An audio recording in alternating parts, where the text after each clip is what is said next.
ॐ सहना भवतु सहनौ भुनक्तु सह वीर्यं करवावहै तेजस्विनावधीतमस्तु मा विद्विषावहै। ॐ शान्ति शान्ति शान्तिः।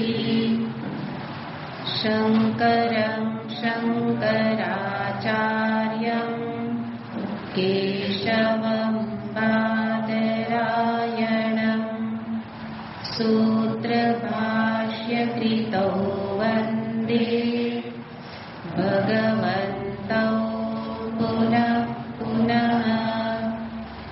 ईश्वरो गुरुरात्मेति मूर्तिभेदविभागिने व्योमवद्व्याप्तदेहाय दक्षिणामूर्तये नमः। ॐ पार्थाय प्रतिबोधिता भगवता नारायणेन स्वयं व्यासेन ग्रथिता पुराणमुनिना मध्ये महाभारतम्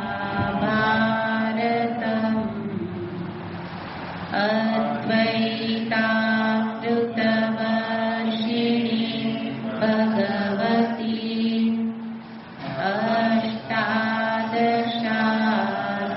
अष्टादशाध्यायिनी अम्ब त्वामनुसन्दधामि भगवद्गीते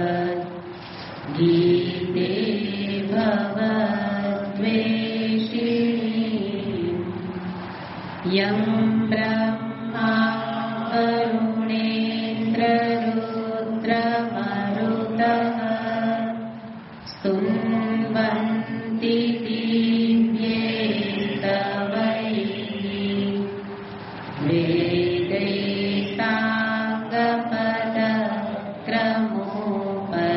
वेदैस्ताङ्गपदक्रमोपनिषदैः गायन्ति यं सामगाः।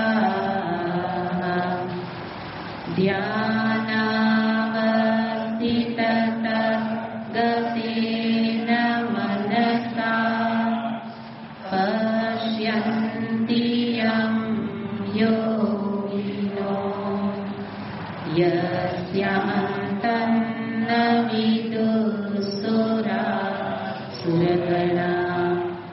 देवाय तस्मै नमः।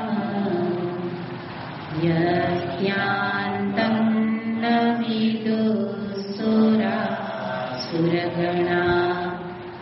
देवाय तस्मै नमः।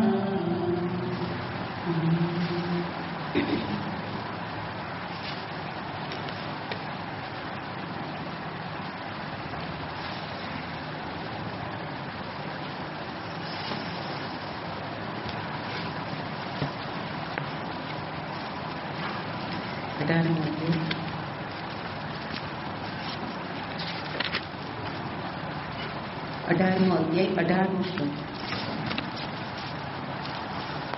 શ્રી ભગવાનુવાચ જ્ઞાનં જ્ઞેયં પરિજ્ઞાતા ત્રિવિધા કર્મ ચોદના કरणं કર્મ કર્તેતિ ત્રિવિધ કર્મ સંગ્રહ જ્ઞાનં કર્મ ચ કર્તા ચ ત્રિદૈવ ગુણભેદતઃ પ્રોચ્યતે ગુણસંખ્યાને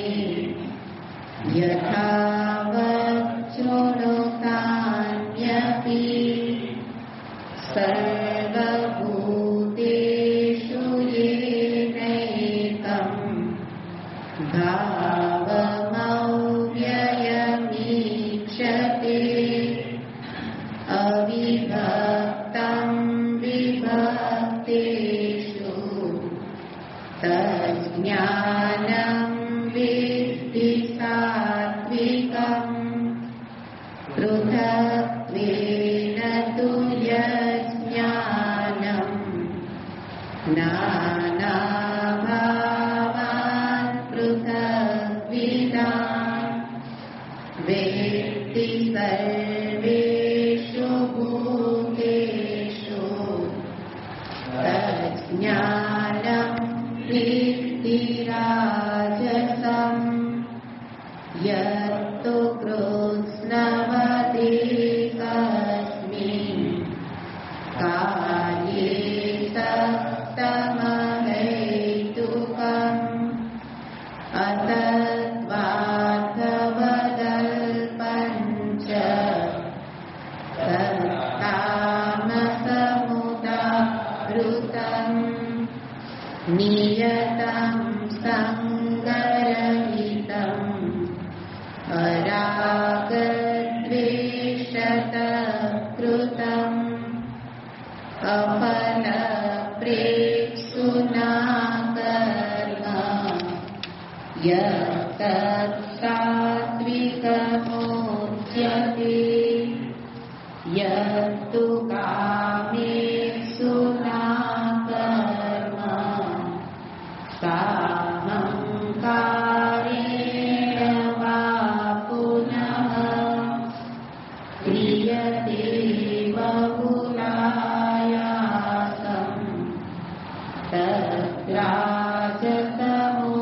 तद्राजसमुदाहृतम् अनुबन्धं क्षयं हिंसाम् अनवेक्ष्य च पौरुषम् मोहादारभ्यते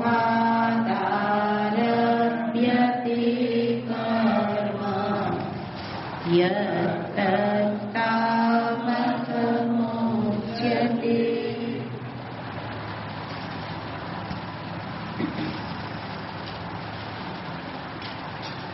ભગવાને પ્રતિજ્ઞા કરેલી હતી, જ્ઞાનમ કર્મ ચ કર્તા ચ ત્રિધા ગુણભેદતઃ પ્રોચ્યતે. હું કહીશ, શું કહીશ? જ્ઞાન, કર્મ અને કર્તા, આ ત્રણેયના ત્રણ ભેદથી હું તને કહીશ.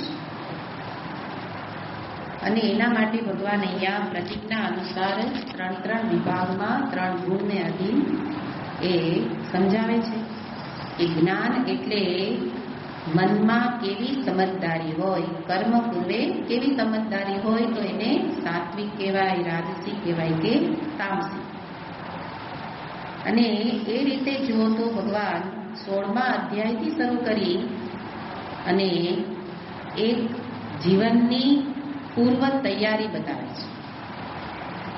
અધ્યાત્મ જીવન જીવવા માટે પહેલા વ્યાવહારિક જીવન એની પૂર્વ તૈયારી કેવી હોવી જોઈએ. ને અહીંયા સુધી પહોંચ્યા, પણ જો આ તૈયારી નહીં હોય તો એમાં જેને કહેવાય ને કે અનુભૂતિ, પરમાત્મા કેવા છે એની પ્રાપ્તિ કેવી રીતે થાય એ કરી ન શકે. સમજે બધાય, પણ કરી કોણ શકે? જેના વ્યવહારિક જીવન એ આ પ્રકારનું હોય. તો એના માટે 2 પ્રકારના જીવન છે, વ્યવહારિક જીવન અને આધ્યાત્મિક જીવન. આપણે એવું સમજ્યા કે આધ્યાત્મિક એટલે ભગવત કાર્ય કરતા રહીએ, પછી વ્યવહાર તો બધો વ્યવહાર જુદો, ભગવાન જુદા એમ. પણ ભગવાન પોતે કહે છે હું વ્યવહારથી ભિન્ન નથી. એટલે પહેલા વ્યવહાર શુદ્ધિ, પછી અંતઃકરણ શુદ્ધિ, પછી જિજ્ઞાસા, પરમ તત્વને જાણવાની જિજ્ઞાસા પણ પછી થશે, અને પછી પ્રાપ્તિ. તો પ્રાપ્તિ ભગવાન કેવા છે જાણી પણ કોણ શકે? ચિત્ત શુદ્ધ. ચિત્ત શુદ્ધ કોનું હશે? જેની વ્યવહાર શુદ્ધિ હશે. સામાન્ય રીતે વ્યવહારમાં નીતિ, પ્રામાણિકતા ઇત્યાદિથી જીવન જીવ્યા હોવા જોઈએ. અને એટલું જ નહીં, ભગવાન અહીંયા બતાવે છે એ પ્રકારે જેનું સાત્વિક જીવન હોવું જોઈએ. એટલે અહીંયા કહે છે જીવનમાં કેટલાક નિયમ, વ્રત જે ઉપનિષદ પણ બતાવે એને અન્નમ ન નિંદ્યાત, વ્રત ધારણ કરો. તો એવા કેટલાક વ્રત જેના જીવનમાં છે, નિયમ છે, શિસ્ત છે કે જે સમયે જે કરવાનું હોય તે જ કરાય. તો વ્યવહારમાં જેનું નિયમિત જીવન છે ને મન ફાવે ત્યારે ઉઠે, મન ફાવે ત્યારે ખાય. એને તો કહેતું હતું કે 2 વાગે ગાંઠિયા ખાવાનું મન થાય તો અમે તો જઈએ અને દુકાન તો ખુલ્લી જ છે. એને હવે એને આધ્યાત્મ જીવનની ક્યાં વાત કરવાની? તો ઉઠે, દીવાબત્તી કરે, કેટલા વાગે? 11 વાગે ને 12 વાગે. એના માટે તો ભગવાન કે આ કંઈ છે જ નહીં. એટલે જેનું જીવન નિયમિત હોવું જોઈએ ને. તો નિયમિત જીવન એટલે શું? તો તામસિક રાજસિકતા જેનામાં નથી, સાત્વિકતા પ્રાપ્ત કરે. એના માટે અહીંયા બતાવે છે કે વ્યાવહારિક જીવન માટે પહેલા તો ચિત્તમાં આવી સમજદારી હોવી જોઈએ, સાત્વિક સમજદારી. એ પ્રકારે સાત્વિક કર્મ થશે અને એને જ કહેવાશે આગળ જતા કહેશે એ જ સાત્વિક કર્તા બની શકે. અને સાત્વિક કરતા જ આગળ જતા પરમની પ્રાપ્તિ કરી શકે. પ્રાપ્તિ બધાને કરવી છે, ભગવાનને પ્રાપ્ત કરવા છે, પણ જીવન અવ્યવસ્થિત હોય તો એ શક્ય નથી. તો એ આખું એક આપણે પૂર્વ ભૂમિકા સામે રાખવાની છે કે આ આપણને ભગવાન શા માટે કહે છે. અને એના અનુસંધાને ભગવાને 3 પ્રકારના કર્મ બતાવ્યા. એમાંથી જે મેં કહ્યું હતું ગયા વખતે પણ એક શબ્દમાં આપણે યાદ રાખી લઈએ કે શું કરવાનું, શું નહીં કરવાનું. કારણ કે કર્મ એટલે કરવાનું છે. તો નિયતમ કર્મ કુરુ ને કર્મ વખતે શું કરો? નિયત કર્મ કરો. નિયત કર્મ પ્રતિ વ્યક્તિ અલગ અલગ છે. કાળ બદલે એમ પણ કર્મ બદલે. એટલે સતત વિચારવું પડશે આ સમયે આ સ્થાનમાં મારું નિયત કર્મ શું છે. નિયત એટલે શાસ્ત્રની આજ્ઞા, ભગવાનની ઈચ્છા. અત્યારે શાસ્ત્રની આજ્ઞા મારા માટે શું છે? એ નિયત એટલે સતત વિચારપૂર્વક જીવશે અને એ પ્રકારે જે શાસ્ત્રની આજ્ઞામાં રહે છે, મનની આજ્ઞામાં નહીં. ક્યારે ઉઠવું શાસ્ત્ર કહે છે, મન કેમ નહીં કરે? શાસ્ત્ર કેમ કરે તો નિયત કર્મ થશે અને એ છે સાત્વિક કર્મ. અને એનાથી ઉલટું તદ્દન વિપરીત જે શાસ્ત્રમાં કહે તો કરે જ નહીં, હે ને, એ તો ન જ કરાય. એટલા માટે એક નિયમ જ બનાવી દીધો કે ભગવાન ઈચ્છે એમ તો નહીં કરવાનું, શાસ્ત્ર કેમ નહીં કરવાનું, મન કેમ કરવાનું. તો એ છે ગમે તે કર્મ કરશે પણ એ બની જશે તામસ કર્મ ને. તો એવી રીતે તામસ કર્મ ગયા વખતે આપણે વિચાર કર્યો હતો કે જે કર્મ પૂર્વે વિચારતો નથી, અનુબંધ કેટલા બધા વિચાર બતાવ્યા હતા કે આ કર્મનું પરિણામ શું આવશે, આ કર્મ કરીને શક્તિ, ધન ઇત્યાદિનો ખર્ચ, વ્યય કેટલો થશે, આમાં હિંસા કેટલી રહેલી છે એને આ બધું, અને મારું સામર્થ્ય આમાં છે કે નહીં. પણ યા હોમ કરીને કૂદી પડે એ તામસ કર્મ છે. એટલે પછી પૂરું થાય ન પણ થાય. અવિવેકને કારણે જે નિર્ણય કરે છે એના નિર્ણય પાછળ શું છે? અવિવેક. જ્યારે સાત્વિક કર્મની પાછળ વિવેકી છે. રાજસ કર્મ પણ વિવેકી તો છે પણ એને અહંકાર ભળેલો છે એટલે રાજસ થઈ ગયું. તો એવી રીતે 2 વસ્તુ અહીંયા બતાવી કે આ તામસ કર્મ એના મૂળમાં મોહ એટલે કે અવિવેક રહેલો છે. એટલે કે છે અશક્યાની કર્માણી. આ બધા કર્મ કેવા કરશે? અશક્ય, જે પૂરું કરી શકાય એવું લાગે નહીં એવા કર્મની શરૂઆત કરશે. દુરિતાની કર્માણી, દુરંતાની કર્માણી, જે કઠિન હશે પણ છતાંય કરવા માટે પ્રારંભ કરશે. સમવ્યય ફલાની, જેની અંદર આવક અને ખર્ચ 2 સરખા થઈ જાય, હાથમાં કઈ ન આવે તોય કરશે, હે ને. સમવ્યય ફલાની આ તામસિક કર્મ માટે અલગ જગ્યામાં બતાવેલું છે. અફલાની કર્માણી, જેમાં કાંઈ એવું જેને કહેવાય ને કે જેને ફળ હાથમાં રે ટકે એવું ફળ, એવું ન મળતું હોય તો પણ કરશે. અત્યારે આપણે ભોજન ઇત્યાદિ જોઈએ છીએ, ઇન્સ્ટન્ટ ફૂડ એને તો પેટમાંય ટકતું નથી તો પછી પોષણ ક્યાંથી આપે? તો એ જે ભોજન રૂપી કર્મ થયું એ કેવું થયું? તામસ થયું. એટલે ફળ ટકે નહીં એવું એ ફળ મેળવશે. અફલાની કર્માણી અસાધ્યાની કર્માણી, કે એ સાધ્યની સિદ્ધિ કરી ન શકે. એનો અર્થ તામસ કર્મ કરવું એટલે સમયની બરબાદી કરવી, સમયનો ખોટો વ્યય છે. લોકો દોડ કરતા હોય પણ હાથમાં શું આવે છે બધા જાણે જ છે, તો કે બહુ ધન હાથમાં આવે, પણ ઘણું ધન હાથમાં આવે પણ પેટ સુધી પહોંચતું નથી, એને વિચાર ન કરે તો એ બધા કર્મ એમાં જશે. એટલે હવે ઉલટું વિચારવાનું કે તો આપણે આ વિચાર કરીને કરવાનું. કહ કાલ કહ દેશ, આ કાળ કયો છે, આ સ્થાન કયું છે, કાની મિત્રાણી, આ બધા કર્મ કરવાથી મારા સહયોગમાં કેટલા આવશે, હેને? એવી રીતે કા શક્તિ, આનાથી ઉલટો વિચાર બતાવે છે. કા શક્તિ કા વ્યય, આ બધો જેમાં વિચાર રહેલો હોય એ કર્મનો પ્રારંભ કરે તો બરાબર, પણ એનાથી ઉલટું કરે તો કે છે એ તામસ કર્મમાં જશે. માટે ભગવાને શું કીધું? હેયમ ત્યાજ્યમ, એવા કર્મ ન કરે. અને એ રીતે ભગવાને અહીંયા તામસ કર્મ એટલે બે પ્રકારના 3 ગુણને અધીન 2 પરિબળ બતાવ્યા, જ્ઞાન અને કર્મ. અને ત્રીજું કહ્યું હતું કર્તાચ. એટલે હવે ભગવાનને 3 પ્રકારના કર્મ બતાવવા છે. અને એના માટે પ્રથમ સાત્વિક કર્મ બતાવતા આગળ શ્લોકમાં કહે છે 26મો શ્લોક, મુક્ત સંગો નહં વાદી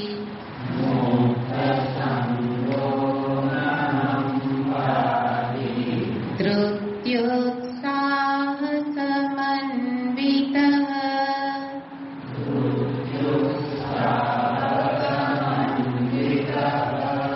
સિદ્ધ્ય સિદ્ધ્યોર્નિર્વિકારઃ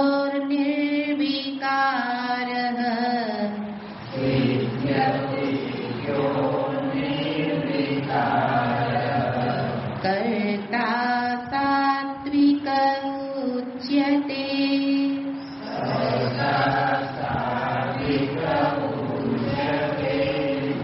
મુક્ત સંગો નહં વાદી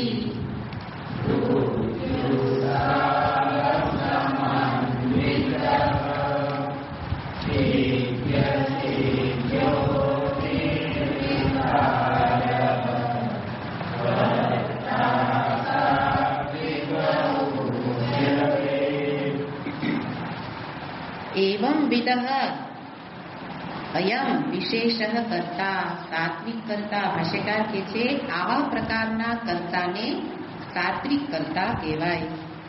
લક્ષણો શું છે એના? તો 2 લક્ષણ એમાં, એ કરવાનું જે નથી કરતો, આ નથી કરતો એ સાત્વિક કર્તા, અને 2 પરિબળ 2 લક્ષણમાં આ કરે છે એ સાત્વિક કર્તા. 4 લક્ષણ બતાવે છે. મુક્ત સંગ પ્રથમ બતાવ્યું, અનહંવાદી, ધૃત્યુત્સાહ સમન્વિતઃ અને સિદ્ધ સિદ્ધ્યોર નિર્વિકાર. 4 લક્ષણમાં 2 લક્ષણ છે એ એનાથી એ છૂટી ગયેલું છે. મુક્ત સંગ એટલે સંગ કરતો નથી, અનહંવાદી અભિમાન કરતો નથી. આ નથી એવા લક્ષણ, અને બીજા 2 છે એટલે કરે છે. તો સંગ આપણે વિસ્તારથી જોઈએ છીએ, પણ સામાન્ય અર્થ એનો કે જે સંગ કરતો નથી, અભિમાન કરતો નથી. અને કરે છે શું? તો એનામાં છે શું? તો કે છે કે ધૃતિ ઉત્સાહથી યુક્ત છે. કર્મ વખતે એનામાં ધીરજ ઉત્સાહ ભરેલો છે, અને સિદ્ધિ અસિદ્ધિમાં નિર્વિકાર છે, સફળતા નિષ્ફળતામાં નિર્વિકાર છે. એ કર્તાને સાત્વિક કર્તા કહેવાય. તો અહીંયા ભગવાન આ 4 લક્ષણ દ્વારા આપણે જોઈએ કે શબ્દ તો નાના નાના છે, પણ અપેક્ષા ભગવાનને બહુ મોટી છે, હે ને? સાત્વિક કર્તા પાસે ભગવાનને બહુ મોટી અપેક્ષા છે અને એ અપેક્ષા ભગવાન કે છે લક્ષણ જો મારામાં હોય તો જ હું સાત્વિક કર્તા કહેવાઉં. અને એ સાત્વિક કર્તા અહીંયા કે છે કે એ કર્તાનો અર્થ જ ભગવાન સાત્વિક શબ્દ જ્યાં વાપરે એટલે સમજવાનું કે એ ભગવાનને ગમે. સાત્વિક ભગવાનને ગમે. એ સાત્વિક જ્ઞાન હોય, સાત્વિક કર્મ હોય કે સાત્વિક કર્તા. કર્તા એટલે આ વ્યક્તિ. તો આ વ્યક્તિ ભગવાનને ગમે અને ભગવાનને ગમે તો બધાયને ગમે. આપણે જોઈએ છીએ કે જેને ભગવાન જેને પ્રિય છે અને ભગવાનને જે પ્રિય છે તો બધાને પ્રિય થઈ જાય. તો બધાયને પ્રિય થવાનું અહીંયા ભગવાન ઉપાય બતાવે. હું ઘણી વાર કહેતી સ્વામીજીનું વાક્ય છે કે મારો વ્યવહાર એવો હોય કે હું બધાને ગમું. તો એનો ઉત્તર અહીંયા છે, મારો વ્યવહાર એવો હોય કે હું બધાને ગમું. હવે ભગવાન કહે તો કેવો વ્યવહાર કરીશ તો તું બધાને ગમીશ? તો કે આ પ્રકારે કરો તો બધાને ગમો. તો સાત્વિક શબ્દને બધા બહુ મોટા મોટા શબ્દ છે. આપણે તો સામાન્ય ભાષામાં જોવાનું કે બધાને ગમું, હું મને ગમું તો બધાને ગમું. જોજો બરાબર, જે લક્ષણ બધાને નથી ગમતા એ મને પણ નથી ગમતા. અભિમાન મને હું કરું મને નથી ગમતું. રાગ દ્વેષ મારામાં હોય મને અકળાવે છે. ક્રોધ કરવું મને અકળાવે છે. તો જે મને ન ગમે એ કોઈને ન ગમે. એટલે બધાને ગમવું હોય તો પેલા હું મને ગમું એવો વ્યવહાર કરું. તો કેવો વ્યવહાર કરું? આવો વ્યવહાર કરીશ તો ભગવાનને ગમીશ, હું મને ગમીશ અને બધાને ગમીશ. અને બધાને ગમીએ તો જીવનમાં આનંદ. તો આનંદ મેળવવાનો આ એક સૌથી મોટું આ લક્ષણ બતાવે છે કે આવી રીતે જીવન જીવો. અને એના માટે સમગ્ર જીવન કદાચ એવું ન બને તો થોડા થોડા કર્મથી શરૂ કરાય કે થોડા કર્મમાં મુક્ત સંગ રહીએ, અનહમવાદી રહીએ. તો એ લક્ષણોને પહેલા થોડા કર્મમાં લઈ આવીએ, પછી ધીરે ધીરે એની આદત પડી જાય તો જીવનભર એ જ પ્રકારના કર્મ થશે. તો અહીંયા જે પ્રથમ શબ્દ પ્રયોગ કર્યો છે મુક્ત સંગ, એટલે કે સંગ પરિત્યજ્ય, જેના જીવનમાંથી સંગ છૂટી ગયેલો છે. એમ પણ સાત્વિક વસ્તુમાં જોજો કે બધા લક્ષણો સમાન જેવા આવે છે. આગળ સમજદારી જ્ઞાન માટે પણ અને કર્મ માટે પણ આ શબ્દ આવ્યો, સંગ રહિત. એવી રીતે સંગ ત્રણ જગ્યાએ થઈ જાય.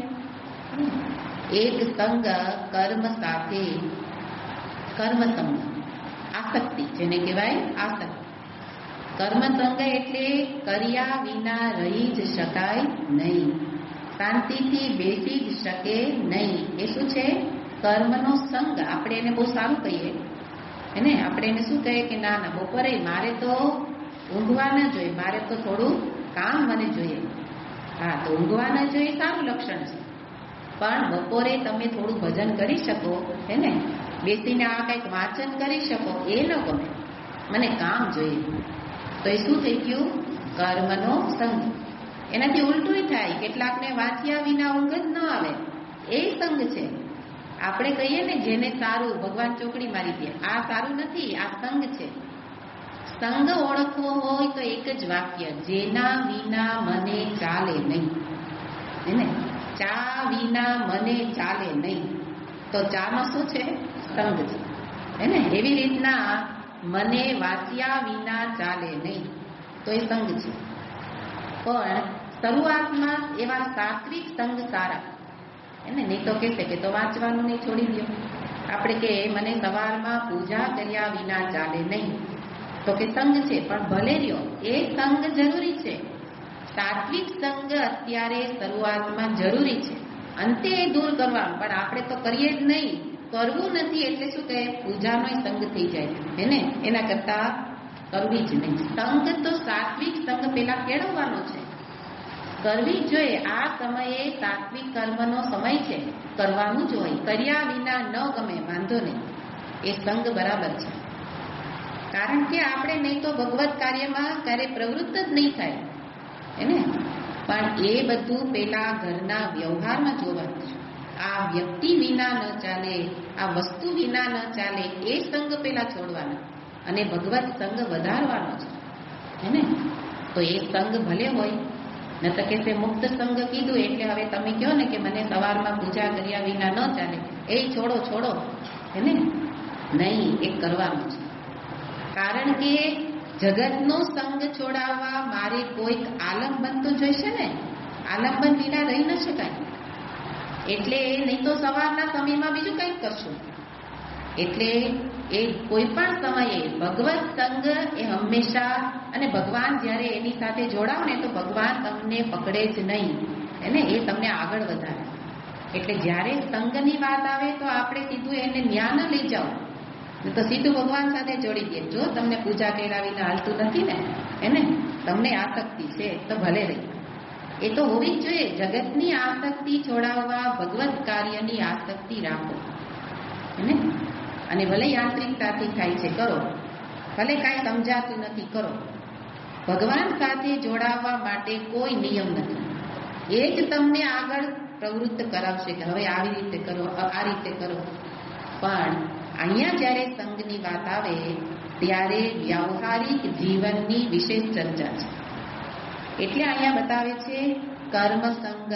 આપણે તો મુક્ત સંગને પછી જોઈએ છીએ, પેલા 3 સંગ પેલા જોવાના છે. કે એક તો કર્મ સાથે સંગ થઈ જતો હોય, કર્તૃત્વ સંગ થઈ જતો હોય, કે કરતા કરતા કર્તૃત્વ વધે, હું કરું છું મારાથી જ થાય, એને એ એક પ્રકારનો સંગ છે. કર્તૃત્વ સંગ, કર્તૃત્વાસક્તિ જેને કહેવાય. અને ત્રીજું છે ફલાસક્તિ, ફલસંગ, કે પછી જ્યારે એનાથી પરિણામ મળે તો એમાંય સંગ, કે આ મારી મહેનતનું ફળ છે, એને. તો એ પણ શું થઈ ગયું? ફળ સાથે સંગ. એટલે એનાથી હર્ષ કે શોક, તો એ બધું આગળ બતાવે જ છે. એટલે આ સંગની વાતમાં અહીંયા મુક્ત સંગ છે, એની અંદર આ ફલાસંગની વાત કરી છે. કે મુક્ત સંગમાં કયા સંગથી મુક્ત થવાનું છે? ફળ, એટલે પરિણામ, કે આટલું મળવું જ જોઈએ, એ વિચારથી જે મુક્ત છે. એટલે કર્મ કરશે, પણ કર્મ પૂર્વે વિચાર લીધો છે. તામસ કર્મમાં કર્મ પૂર્વે વિચારતા નથી, એને. જ્યારે રાજસ કરતા, સાત્વિક કરતા કેવો છે? કર્મ પૂર્વે જ વિચારે છે. કે કર્મ પૂર્વે વિચાર શું છે? આગળ સાત્વિકમાં કહ્યું હતું એ જ નિયતમ કર્તવ્ય. આ કરવાનું છે. શું કામ કરવાનું છે? મને આટલું મળશે એટલે, એ નથી ભાવ. એટલે જેને ફળ પર દ્રષ્ટિ નથી, પણ કરવું જોઈએ. કર્તવ્યાની ઇતિ મે પાર્થ, આ મારે કરવાનું છે, બસ એટલો જ ભાવ છે. તો એને કહેવાય મુક્ત સંગ. એટલે જે ફળ હિસાબી નથી, આ કરું તો આટલું મળે, આ કરું તો આટલું મળે, હિસાબી વૃત્તિ વિના જે કરવા લાગ્યો, અને એનું જ નામ સેવા, એનું જ નામ કર્મયોગ. કર્મયોગ એટલે બીજું શું? ઈશ્વર અર્પણ ભાવથી થતું કર્મ, કે ભગવાન માટે કરું છું, એ કર્મ કોઈ પણ કરું, એ બની ગયું કર્મયોગ, એ બની ગઈ સેવા, હે ને. તો મુક્ત સંગ વ્યક્તિ છે એને સેવા જ કરવી છે, મેવા ઉપર દ્રષ્ટિ નથી. મારે તો સેવા આપની કરવી છે. પેલું ભજન છે ને કે સેવા કરું કે ના કરું મારે નહીં, એટલે અત્યારે યાદ નથી આવતું. પણ જેનું મન સેવામાં જ છે, મેવા ઉપર જેની દ્રષ્ટિ નથી, તો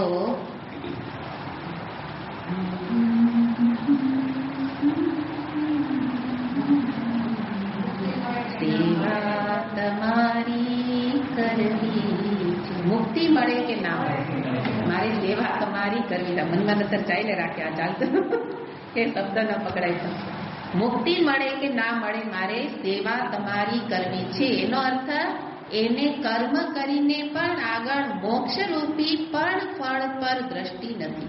એનો અર્થ એમ નહીં કે મુક્તિ જોઈતી નથી. નતર આપણે કે અમારી મુક્તિ જોઈતી નથી, હે ને. તમને કોઈ આપે નહીં, આ કઈ સસ્તી તો છે નહીં.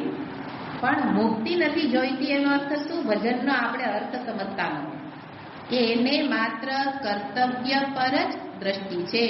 એનાથી ઇવન મોટામાં મોટું ફળ મોક્ષ મળી જાય તો મારી એના ઉપર દ્રષ્ટિ નથી કે આ જ્ઞાન મેળવું. શું કામ? મોક્ષ માટે મેળવું, એટલા માટે નહીં.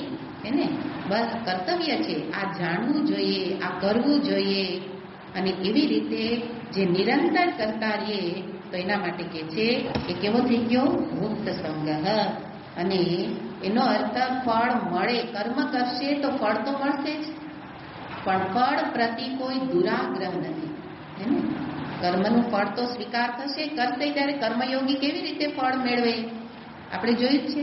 એને પ્રસાદ બુદ્ધિથી ગ્રહણ કરે, ઈશ્વરાર્પણ ભાવથી કર્મ કરે અને ફળ કેવી રીતે? પ્રસાદ બુદ્ધિથી ફળ મેળવે. તો જે મેળવશે એ ભગવાનનો પ્રસાદ. ઈશ્વર આજ્ઞાથી કર્યું અથવા તો ભગવાનની ઈચ્છાથી કર્યું, શાસ્ત્રની આજ્ઞાથી કર્યું, બસ એટલું જ એને નજરમાં છે. એવી રીતે જે કરે તો એને ફળ સાથે સંગ થઈ જશે નહીં. કર્મનું ફળ મળશે ત્યારે એમાં એને એના ચિત્ત ઉપર પ્રભાવ નહીં પાડે. સંગ નહીં થાય એટલે પ્રભાવ પાડશે નહીં. તો એ રીતે અહીંયા બતાવે છે. અને બીજું કારણ છે ને કે કોઈ વ્યક્તિ જ્યારે ભોજન કરીને પછી રસોઈ બનાવે તે રસોઈ સારી બને. શું કામ? કારણ કે હવે એને જમવાની ઉતાવળ નથી. આપણે તો શું છે, હજી આપણે ભૂખ્યા છીએ, તમે જલ્દી જમો, મારો વારો આવે. એને બદલે મેં ભોજન કરી લીધું છે, હવે હું બનાવીશ, શાંતિથી કરીશ. કેમ? તૃપ્ત છું. બસ એવી જ રીતે સાત્વિક કરતા કર્મ કરે ત્યારે તૃપ્ત છે. એને કરીને કંઈ મેળવવાનું નથી. કેમ નથી મેળવવાનું? કારણ કે ભાવ છે કે બધું જ છે, અપૂર્ણતા નથી લાગતી, આ ખૂટે છે એવું નથી લાગતું. હે ને? એટલે એ પ્રેમથી કરશે. પેલી બેન ભોજન પછી પ્રેમથી કરશે, પેલા અસ્વસ્થથી જશે. તો જેને અપૂર્ણતા નથી, જેનું કે ને પેટ ભરાયેલું છે, તૃપ્તિ છે, જીવનમાં એને બધું મળી ગયેલું છે, અને પછી હવે શું કરવાનું છે? કરવાનું છે. આનંદની અભિવ્યક્તિ રૂપે કર્મ થશે. અને એ છે સાત્વિક કર્તાની નિશાની. સાત્વિક કર્તાનો અર્થ કરતી વખતે જ પ્રસન્ન. નતર આપણે જોવાનું, આ બધું હમણાં કીધું ને, થોડા થોડા કર્મમાં લગાવવાનું છે આ બધા લક્ષણો. એટલે મેં કહ્યું હતું કે આનો બહુ લાંબો વિચાર કરવાનો છે, કારણ કે આ કરવાનું છે. તો 2-4 કર્મ, પછી વધારે કર્મ, પછી દિવસભર એવી રીતે જીવવું કે કરતી વખતે ક્યાંય હળબડાટી નહીં, પૂરું કરવાની ભાવના નહીં, પ્રેમપૂર્વક ભગવાનનું સ્મરણ કરતા કરતા કરીએ. કારણ કે એ કરીને મારે કંઈ મેળવવાની ઈચ્છા નથી. અને એ પ્રકારે જે વ્યક્તિ મુક્ત થઈ ગયેલી છે, આ ફલ સંગથી જે મુક્ત છે, એના માટે અહીંયા કહે છે કે આ કર્મ પૂર્વે જેમણે આ વિચાર કરેલો છે, નિયતમ કર્મ, અને એ જ કર્મ કરે છે, અને એટલે એને મુક્ત સંગ કહ્યો ભગવાને. આ રીતે કર્મ વખતે જેની આવી સ્થિતિ છે. બીજું લક્ષણ બતાવે છે અનહમવાદી. અનહમવાદી ભાષ્યકાર કહે છે અહમ અહમ ઇતિ ન વદતી. અનહમવાદી તો કે છે અહમ અહમ ઇતિ ન વદતી. હું જે કહી રાખીએ ને, મેં કર્યું, કદાચ બોલીએ નહીં પણ અંદર તો આપણને સતત આ એક રટણ ચાલતું જ હોય. એનાથી જે મુક્ત છે, એટલે કે જેના ચિત્તમાં અહમ અહમ એવો ભાવ ઉઠતો નથી. તો કર્મ વખતે જ આપણે જોયું કે જે કર્મ પૂર્વે જ શું એને વિચાર્યું છે, આ તો ભગવાનની આજ્ઞા છે, ભગવાન માટે કરું છું. કોઈ પણ કર્મ કરું, ભગવત કાર્ય જ નહીં, કોઈ પણ કર્મ ભગવાને મને અહીંયા એક કહેવાય ને કે ડ્યુટી સોંપી છે, અને મારે એને પૂરેપૂરી શક્તિથી એને નિભાવવાની છે. તો એના માટે ભગવાન માટે કરું તો અહમભાવ ક્યાંથી આવશે? એટલે કે છે કે આ શબ્દ દ્વારા જે આપણે 3 સંગ જોયા હતા, એમાંથી જે બીજો સંગ કર્તૃત્વ સંગ એનાથી રહિત છે. મુક્ત સંગમાં ફલ સંગતિ રહિત છે. અને આ શબ્દમાં કર્તૃત્વ સંગતિ જે રહિત થઈ ગયો, એટલે જેને મનમાં કર્તૃત્વ ભાવ જાગતો નથી, એટલે મેં કર્યું એવો ભાવ થાય જ નહીં. શું કામ ન થાય? કારણ કે આગળ કોની આજ્ઞામાં ચાલે છે જોવાનું. હું તો ઈશ્વરની આજ્ઞાનું પાલન કરું છું.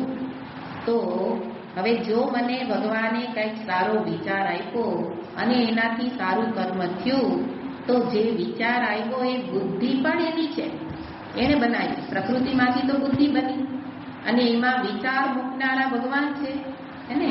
અને એ કાને એક સાધન બનાવ્યું, શરીરને ખાલી સાધન બનાવ્યું અને એના દ્વારા ભગવાને વિચાર સંકલ્પ મૂક્યો, એનાથી કર્મ થયું. તો એમાં મારો રોલ કેટલો હે ને? આમાંથી જો તો મારું તો કંઈ છે જ નહીં. મારું એટલે મેં બનાવેલું ક્યાં છે? કંઈ શરીર પણ નથી બનાવ્યું, તો બુદ્ધિ ક્યાં બનાવી? એમાં વિચાર મેં ક્યાં મૂક્યો? છતાં આપણે કે મારો વિચાર હતો આ, હે ને? આ કર્મ મેં કર્યું એની પાછળ મારો વિચાર હતો. એ જ વસ્તુ બતાવે છે અહંવાદી. પણ અનહંવાદી એ મારો વિચાર નથી. એના ચિત્તમાં એક જ વાક્ય છે, પ્રભુ તું અને તું, તારાથી જ બધું થાય છે. તો અહીંયા એ જે આગળ આપણે શ્લોક આવી ગયેલો છે કે કોઈ પણ કર્મમાં 5 પરિબળો ભેગા થઈને કર્મ પૂરું કરે. મેં કહ્યું હતું કે આ શ્લોક યાદ રાખવાનો છે. એ શ્લોક આ સાત્વિક કર્તાને યાદ છે. એટલે જુઓ કે ગીતાજીના શ્લોકો યાદ હોય ને તો એને આવી રીતના અનહંવાદી બની શકે. તો શ્લોક હતો અધિષ્ઠાનમ તથા કર્તા કરણમ ચ પૃથક વિધમ. અને તો એના માટે શ્લોક હતો નંબર 13 હશે 14. વિવિધાશ્ચ પૃથક ચેષ્ટા દૈવમ ચૈવાત્ર પંચમમ.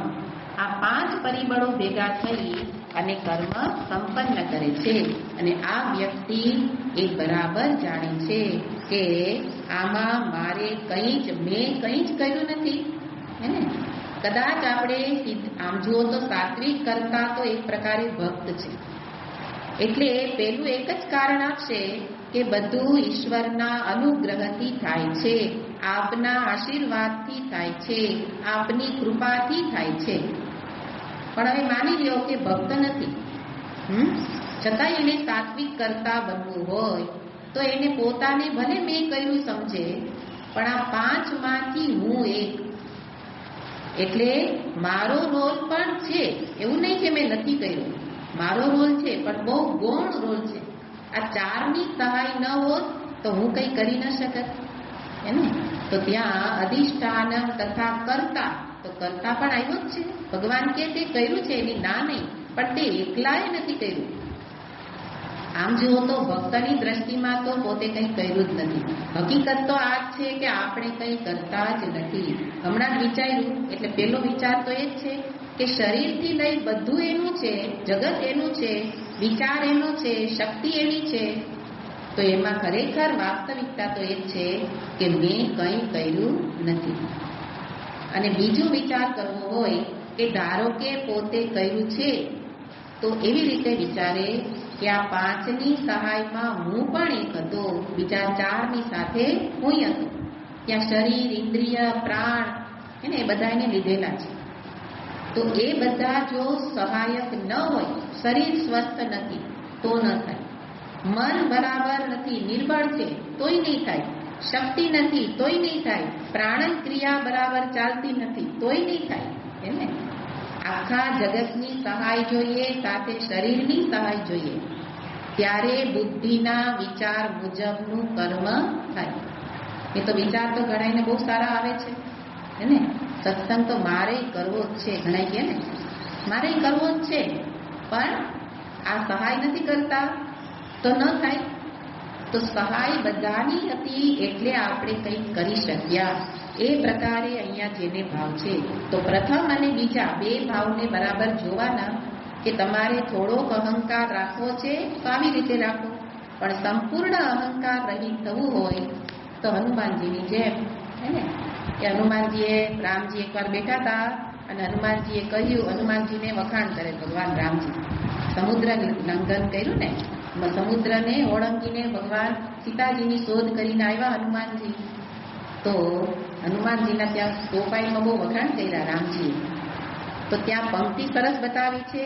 હનુમાનજી એક વાક્ય કીધું, સો સબ તવ પ્રતાપ રઘુરાઈ. હે ને, આપણે રામાયણના પાઠ કરતા વચ્ચે વચ્ચે આ બધી વાતો કરતા હતા. સો સબ તવ પ્રતાપ રઘુરાઈ. બસ આપણે આ વાક્ય રાખીએ તો અનહમવાદી થઈ ગયા. અનહમવાદી એટલે બીજું અહંકાર ઓળખાતો નથી. તો આ વાક્ય બોલવા માટે નથી, અંદર અનુભૂતિ હોય. હકીકત આ છે કે તમારા પ્રતાપથી જ બધું થાય છે. તો આમાં એ સમુદ્રને આપણે કાંઈ એવું મોટું કામ તો કર્યું નથી. નાના નાના કામ અને અહંકાર મોટો, અને મોટા મોટા કામ અહંકાર ક્ષીણ. આવું જોઈ ખરેખર કે જેને પેલો અધૂરો ઘડો હોય ને એ બહુ છલકાય, અને ભરેલો ઘડો ઘોષમ અપી નૂનમ, એને એ અવાજ ન કરે. એટલા માટે અહીંયા કહે છે કે અનહમવાદી એટલે જે અવાજ કરતો નથી. અને જે અહમવાદી છે શું કરે? ડૂબુક ડૂબુક અવાજ કરે જ રાખે. મેં કર્યું, મેં કર્યું. બધા ભેગા થાય ને ત્યારે જોવા જેવું હોય. રસોઈ બને ત્યારે તો ખાસ કે વાક્ય એવું બોલે એટલે આપણે પકડાઈ જ જવાય કે અહીંયા અહંકાર દેખાયો, કે મને એના વિના તો ફાવે જ નહીં, મારી રસોઈ તો સારી જ બને. મોટા મોટો અહંકાર. અને એવી રીતે દરેકને પોતપોતાના ક્ષેત્રમાં પોતે જ ચકાસી શકે કે અહંકાર કેટલો છે. તો અહીંયા શબ્દ પ્રયોગ કર્યો કે ભગવાન કહે છે કે અનહમવાદી બને તો મને ગમે. આગળ ચાલ્યું ને, સાત્વિક કરતા એટલે મને કોણ ગમે? તો કે જે ડૂબુક ડૂબુક અવાજ કરતો નથી, એટલે અહમવાદી થાય નહીં, એવું ભગવાનનું અહીંયા ઈચ્છા છે. અને એમ પણ જે કોઈ આધ્યાત્મિક વ્યક્તિ છે તો એના માટે તો આ સૌથી મોટું બાધક છે. આધ્યાત્મિક પ્રગતિનું સૌથી મોટું વિઘ્ન જો કોઈ હોય તો એ છે અભિમાન. કદાચ વ્યાવહારિક જગતમાં એમાંથી મુક્ત થઈ શકાય, બીજા આપણું ધ્યાન દોરે તો મુક્ત થઈ શકાય, પણ આધ્યાત્મિક જીવનમાં તો એ બીજા કરતાં આપણે કંઈક વિશેષ કરીએ છીએ એટલે બીજા આપણને ફૂલાવે અને આપણે ફૂલાઈ જાય. ને તમે તો ભાઈ બહુ સત્સંગ કરો, તમે તો ઘણું બધું જાણો, તમને ઘણું બધું કંઠસ્થ છે, તમે આટલા વર્ષોથી બધું પ્રવૃત્તિ, તમે તો વિદ્વાન છો. અને આપણને લાગે બોલીએ ના ના એવું કાંઈ નહીં, પણ અંદર આપણને ખબર હોય માયલો જાણે કે અંદર આપણને શું ચાલે છે. એટલે અહીંયા સૌથી મોટું વિઘ્ન અભિમાન છે. ભગવાનને જો કોઈ ન ગમતું હોય, એટલે કે ભગવાનનો જો કોઈ ખોરાક હોય તો શાસ્ત્રમાં કહેવાય છે ભગવાનનો ખોરાક છે અહંકાર. એને અહંકાર ન ગમે.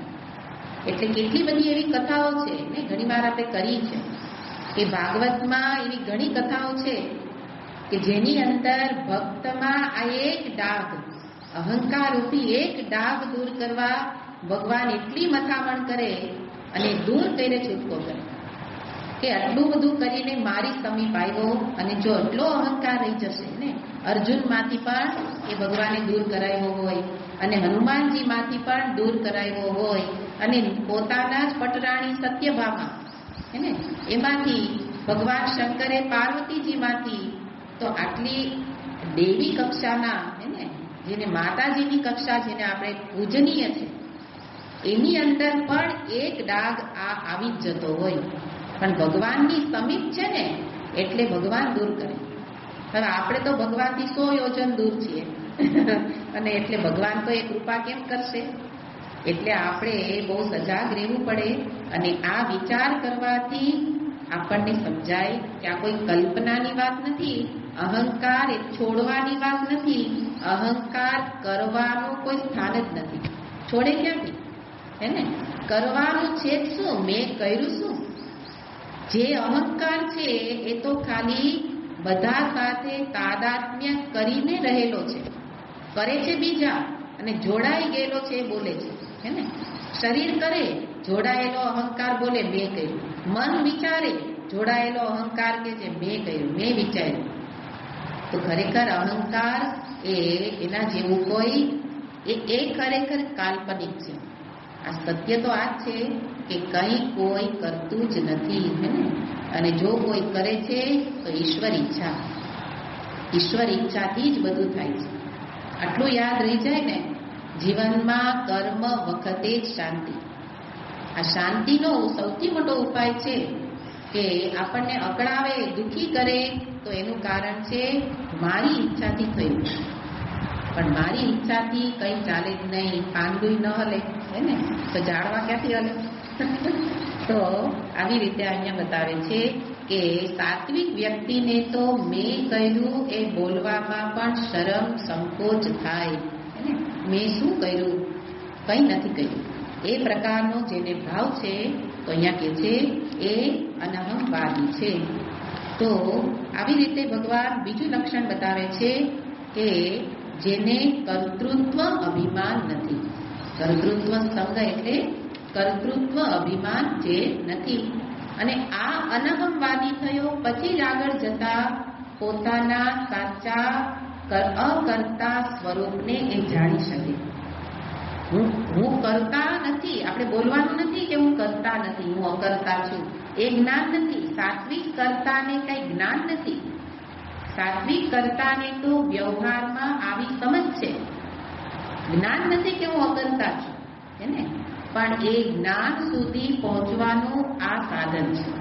આ અધિકારી બનશે કે જે પેલા કર્મ વખતે અજ્ઞાન દશામાં પણ એને એવો ભાવ નહોતો થતો કે મેં કર્યું, તો ભગવાન એને આગળ અકર્તા સ્વરૂપ સુધી પહોંચાડશે. અને ત્યારે સ્વરૂપ અવસ્થિતિ. તો સાત્વિક કરતા એના માટે ભગવાને અહીંયા બીજું લક્ષણ બતાવ્યું. તો આપણને થાય કે મેં કર્યું, મારો કોઈ રોલ જ નહીં, તો આપણે કરવું જ શું કામ, હે ને? એટલે શું કરે કે તો મેં કર્યું જ નથી, તો આપણે હવે કોઈ આપણને કહે જ નહીં તમે કર્યું, તમારા પ્રશંસા ન કરે, અંદરથી પણ એવું ન થાય કે મેં કર્યું, તો પછી કોઈ કર્મ કરવાનો ઉત્સાહ જ ન થાય. ઉત્સાહ ક્યાં થાય? મેં કર્યું એને લોકો જાણે તો કરવાનું ગમે. પણ ભગવાન કે નહીં, એનાથી વિપરીત ત્રીજું લક્ષણ છે કે એને આગળ કીધું એમ મુક્ત સંગ છે, ફળ પર દ્રષ્ટિ નથી, કર્તૃત્વ અભિમાન નથી, છતાંય કર્મ કરે છે. તો આપણે કહીએ કે હવે આનાથી મારે કાંઈ મેળવવાનું ન હોય, હે ને? તો શું કરો? વેટ ઉતારો અથવા જલ્દી પૂરું કરો. કે નહીં, ધૃતિ ઉત્સાહ સમન્વિતા, છતાંય એ કરશે ત્યારે ધીરજ ઉત્સાહપૂર્વક કરશે, હે ને? એટલે બે લક્ષણ ભગવાન એક સાથે બતાવ્યા. અને એના માટે અહીંયા ધૃતિ શબ્દને સમજાવે છે ભગવાન ભાષ્યકારે પણ અર્થ કરેલો છે ધૃતિનો.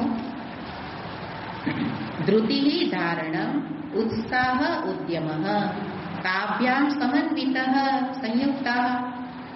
ધૃતિ ધારણ કે છે કે ધૃતિ ધારણ એટલે ધારણ શક્તિ જેનામાં છે, ધીરજ આપણે જેને કહીએ. તો કર્મ વખતે જેનામાં ધીરજ છે, આ ગુણ છે. આગળ ઘણા બધા દૈવી ગુણો ગણાવ્યા હતા, એમાં પણ આ ગુણ હતો ધૃતિ. તો સાત્વિક વ્યક્તિનો આ ગુણ છે કે એના ચિત્તમાં ધૃતિ હંમેશા રહેલી હોય. ધૃતિ શા માટે જરૂરી છે? તો એના માટે આગળના બે લક્ષણ, એટલે જુઓ કે ભગવાન જે બતાવે ને ક્રમથી બતાવે. આ બે લક્ષણ પેલા બતાવ્યા, એ બે લક્ષણ હોય તો પછી એને ધૃતિ પણ જરૂરી રહેશે. કારણ જેને હવે ફળ પર દ્રષ્ટિ ન હોય, હે ને? અથવા તો જેને હવે કર્તૃત્વ અભિમાન નથી, તો પછી એને એમ થાય કે આ કર્મમાં શુષ્કતા આવી જાય એવું લાગે કે આનાથી કંઈ મેળવવાનું નથી. તો શું કરો? કરીએ કે નહીં કરીએ, ચાલો. એને બદલે મારે જ કરવાનું છે, આટલું મેળવવાનું છે એટલે દોડો, આટલું મળવાનું છે એટલે બધા દોડે છે, હે ને? લોકો ઉત્સાહથી શું કામ લાગેલા છે? અને આટલું ધન કમાવામાં આટલો ઉત્સાહ. જગતમાં બે ગુણ જોવા મળે જ છે. ઘણા બધા ધીરજપૂર્વક પોતાના કાર્યમાં લાગેલા છે, ઘણા ઉત્સાહથી લાગેલા છે, પણ એની પાછળ કંઈક મેળવવાનું છે એટલે છે, હે ને?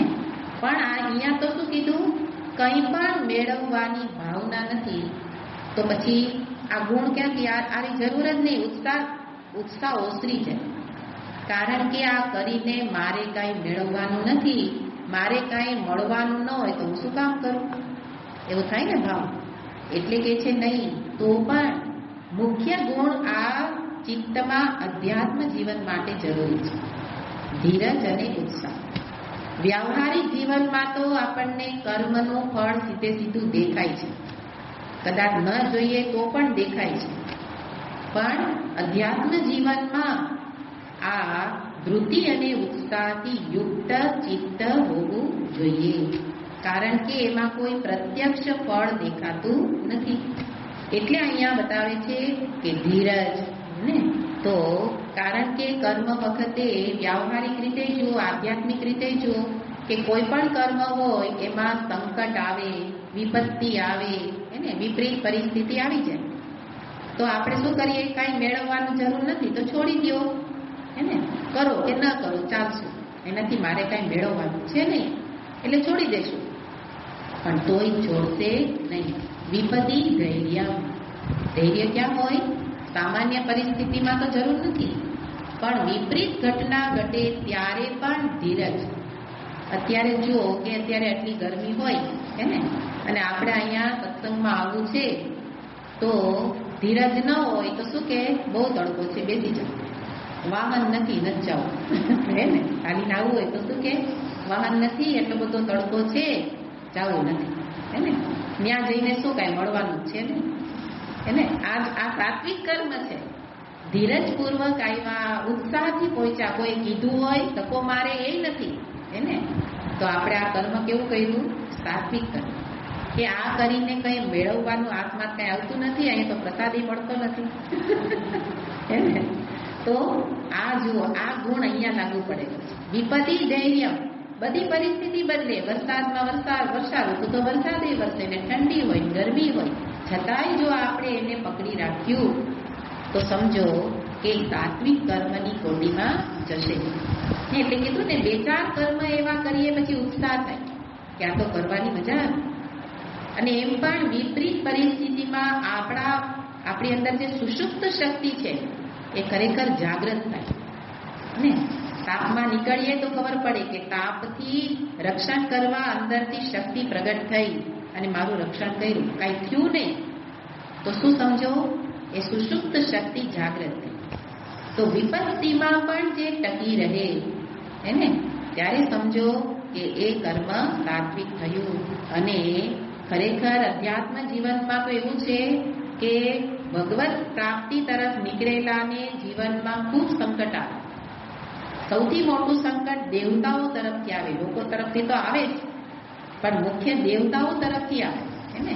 એટલે કેને કે તન્ન દેવાના પ્રિય યદ મનુષ્ય વિદ્યુ. મનુષ્ય ભગવત પ્રાપ્તિ કરી લે એ દેવતાઓને પસંદ નથી. એટલે દેવતાઓ ખૂબ વિઘ્ન નાખે અંદરથી, મનમાંથી મોટી આળસ રૂપી વિઘ્ન શરૂ થાય હે ને. બહાર જ બધાય નહીં, અંદર આળસ. સવારમાં ઉઠવાની આળસ, પૂજા જપ તપ કરવાની આળસ, સત્સંગ કરવાની આળસ હે ને.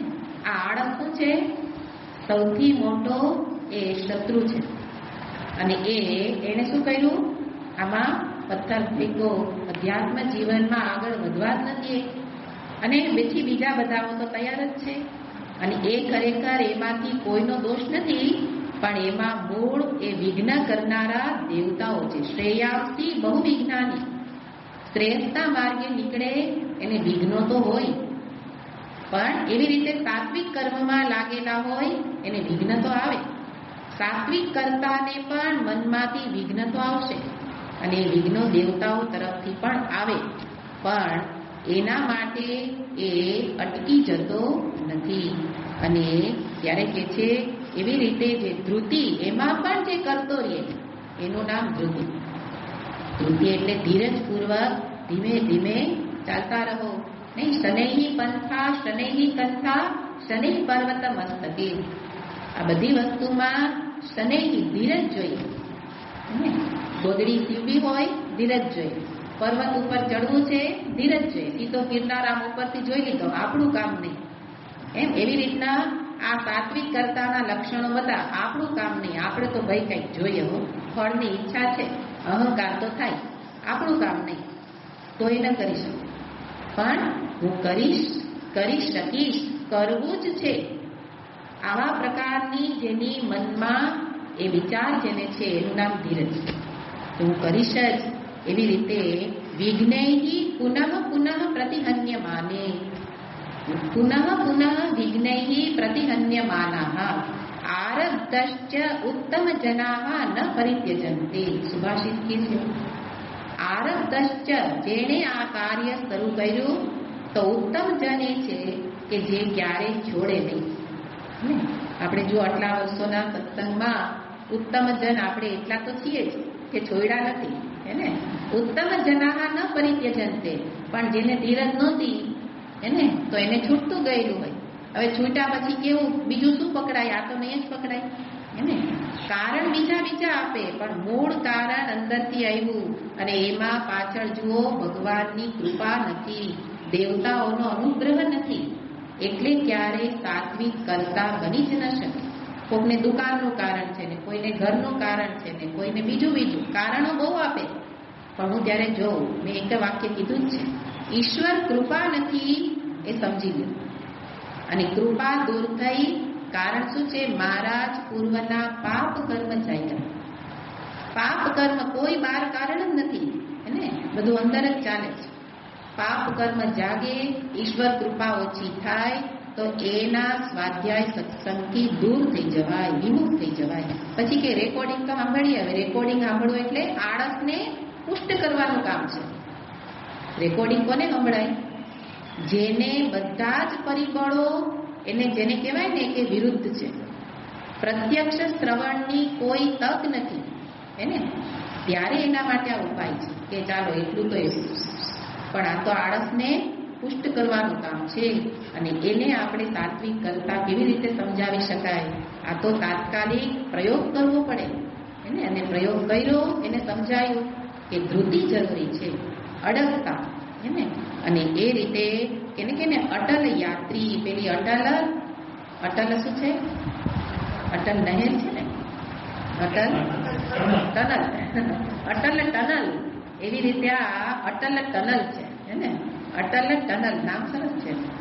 એવી રીતે આપણા અંદર જો આ ભાવ છે કે નહીં, કરીશ જ, અડગ જેને કહેવાય, અચલતા, અડગતા, અટલતા એને, તો એ છે ધૃતિ. અને એના માટે અહીંયા બતાવ્યું કે ધૈર્ય એ ગુણ વારંવાર આપણા શાસ્ત્ર, દૈવિક ગુણો તો ઘણા બધા છે, આગળ 16મા અધ્યાયમાં જોયા હતા. પણ દૈવિક ગુણમાં સૌથી શ્રેષ્ઠ ગુણ છે ધૈર્ય. ધૈર્યેણ હિમવાન ઇવ, ભગવાન રામજી માટે કહેવાય છે કે રામજી કેવા હતા? ધૈર્યેણ હિમવાન. હિમવાન એટલે હિમાલય જેવા અડગ હતા રામજી. એમના જીવનમાં કેટલા કષ્ટ આવ્યા એને. ધીરજની જરૂર આપણે જોયું ક્યારે પડે? વિપત્તિ ધૈર્ય. તો જ્યારે સંકટ આવે ત્યારે પકડાઈ જઈએ. સારી પરિસ્થિતિમાં તો કરીએ, પણ સંકટ આવે તોય કરીએ તો સમજો ધીરજ છે. ભગવાન રામજીના જીવનમાં એટલા અપાર કષ્ટ આવ્યા, પણ એણે સત્યનો માર્ગ, વચન ક્યારેય તોડ્યું નહીં. તો એના માટે હિમવાન ઇવ એને, એટલે હિમાલય જેવા અડગ એ હતા. એટલે અહીંયા કે છે કે હિમાલય ને, હિમાલય વિશે મહાત્માએ બહુ સરસ વસ્તુ કીધી. આનાથી બીજી રીતે જાણવા માટે એ હિમાલય એટલે આપણે ઓલું ચારધામ જઈએ એટલો જ નથી. હિમાલયની તમે એનું વ્યાપકતા જુઓ તો એક હિમાલય 4 થી 5 દેશોમાં ફેલાયેલો છે, ખાલી ભારતમાં નથી. ખરેખર જુઓ તો એ ભારત જ હતું, એને અખંડ ભારત હતું. પણ ઉત્તરાંચલ, અત્યારે આપણે ઉત્તરાંચલને જ હિમાલય કહેતા હોઈએ, પણ ઉત્તરાંચલ, હિમાચલ પ્રદેશ એ બે આપણામાં કહેવાય. પણ સાથે સાથે અરુણાચલ, આસામ, એનાથી આગળ બહાર જુઓ તો નેપાળ, ચાઇના, તિબેટ, આ બધી જગ્યાએ હિમાલય ફેલાયેલો છે. એટલે એમાં આખો એક ભારત કરતાંય મોટો દેશ બની જાય, એકલા હિમાલયનો દેશ, એવો વિશાળ હિમાલય એને. હવે એ હિમાલય તમે કહો અલાઉદ્દીન ખિલજી કે એને ઉપાડીને રામેશ્વર સુધી લઈ જાઓ, તો કે નહીં, હિમવાન ઇવ અડગ છે, ક્યાંય હટું નહીં. તો આપણા મનની આવી સ્થિતિ હોય, હિમાલય જેવી. હિમાલયને કહેવામાં આવે કે હટ, થોડોક ખસ. ન ખસો. કેમ? અહીંયા જ રહીશ, આ જ મારું સ્થાન છે. એવી રીતના કોઈ પણ કાર્ય શરૂ કરું ત્યારે મનમાં ભાવ હોય કે કોઈ પણ ઉપાયે આ સાત્વિક કર્મ તો કરીશ જ, હે ને? પણ કર્મ વિપરીત પાછું ન હોય, એમાં હિમાલય જેવું નહીં. સાત્વિક કર્મ માટે વાત છે કે સાત્વિક કર્મમાં તો કે કરતો જ રહીશ, એ મને કોઈ છોડાવી શકશે નહીં, હે ને?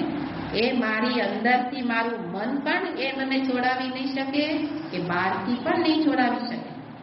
એ છે ધીરજ ગુણ, વિપત્તિ ધૈર્ય. અને એ પ્રકારે અહીંયા બતાવે છે. અને એની સાથે જરૂરી છે ખાલી આ મનના વિચાર જ નહીં, પણ સાથે શબ્દ વાપરો ઉત્સાહ. જો ધૃતિ એ ચિત્તનો ગુણ છે, તો એ તો ઘણાયમાં આ વિચાર તો આવે કે ન છોડાય, પણ છોડી દે, કારણ ઉત્સાહ નથી. એટલે ભાષ્યકારે ઉત્સાહનો અર્થ કર્યો ઉદ્યમ. એટલે તમારી અંદર ધીરજ છે અને એ પ્રકારે પ્રયત્ન પણ કરો, ઉત્સાહપૂર્વક કરો, ત્યારે એ કર્મ આ સાત્વિક કક્ષામાં જશે. એટલે ઉદ્યમ છે એ રીતે કરતા રહો. તો ઉત્સાહપૂર્વક કોઈ પણ વ્યક્તિ ધીરજથી આ માર્ગે ચાલે ત્યારે સમજો કે એ ધૃત્યુત્સાહ સમન્વિત છે. એટલે એનામાં ધીરજ પણ છે, ઉત્સાહ પણ છે. બે વસ્તુ સાથે આ સૌથી શ્રેષ્ઠ ગુણ છે. અને એ જે બે જેના જીવનમાં સંયુક્ત સમન્વિત બે છે, વિચારે પણ છે કે કરવું જ છે, કરીશ જ, અને સાથે એ પ્રકારે ઉદ્યમ એટલે ઉત્સાહથી એવું કરે પણ છે, ત્યારે સમજો કે એ સાત્વિક કરતા કહેવાય. એ રીતે અહીંયા બતાવે છે કે ઉદ્યમ એમાં શૌર્ય ગુણ છે. ઉદ્યમની અંદર શૌર્ય, કે પડકારો આવે પણ પડીશ નહીં, હે ને? પડકારો આવે એને પગે પડીશ નહીં, પડકારોથી પલાયન કરીશ નહીં. આ ઉદ્યમ ઉત્સાહ છે. ઉત્સાહમાં આ વિચાર છે કે પડકાર આવશે પણ એને હિમાલયને ઓળંગીને પસાર થઈ શકાય, હે ને? હિમાલય જેવડા ભલે પડકાર આવે, નાના નાના તો છે, હિમાલય જેવા ભલે આવે, પણ એને ઓળંગીને જાય એવો ઉત્સાહ જેના જીવનમાં છે. તો ઉત્સાહ હશે તો જ અધ્યાત્મ જીવન ટકી શકે, હે ને? એટલા માટે અહીંયા કહે છે કે પડકારોને પગ નીચે લાંઘીને જાય. આ ઉત્સાહ છે. આ બોલે તો આપણને ઉત્સાહ આવી જાય ને? તો એવું આપણે સતત વિચારવું પડશે. પડકારોને પગ નીચે દબાવીને જઈશ, એવી રીતના આગળ નીકળી જાય. અને એવો ઉત્સાહ જેના જીવનમાં હોય એ વ્યક્તિ આગળ જતા ભગવત પ્રાપ્તિ સુધી પહોંચી શકે. ભગવાન તો આ ગુણ શું કામ કે છે? સાત્વિક કરતા બનાવી ભગવાનને એની ઉન્નતિ કરાવવી છે. ભગવત પ્રાપ્તિ સુધી પહોંચવા વ્યાવહારિક જગતમાં આવું વ્યક્તિત્વ હોવું જોઈએ. હજી એક ગુણ બતાવે છે, પણ એને આપણે પછી જોઈશું. ઓમ પૂર્ણમદ પૂર્ણમિદં પૂર્ણાત પૂર્ણમુદચ્યતે પૂર્ણસ્ય પૂર્ણમાદાય પૂર્ણમેવાવશિષ્યતે. ઓમ શાંતિ શાંતિ શાંતિ. હરિ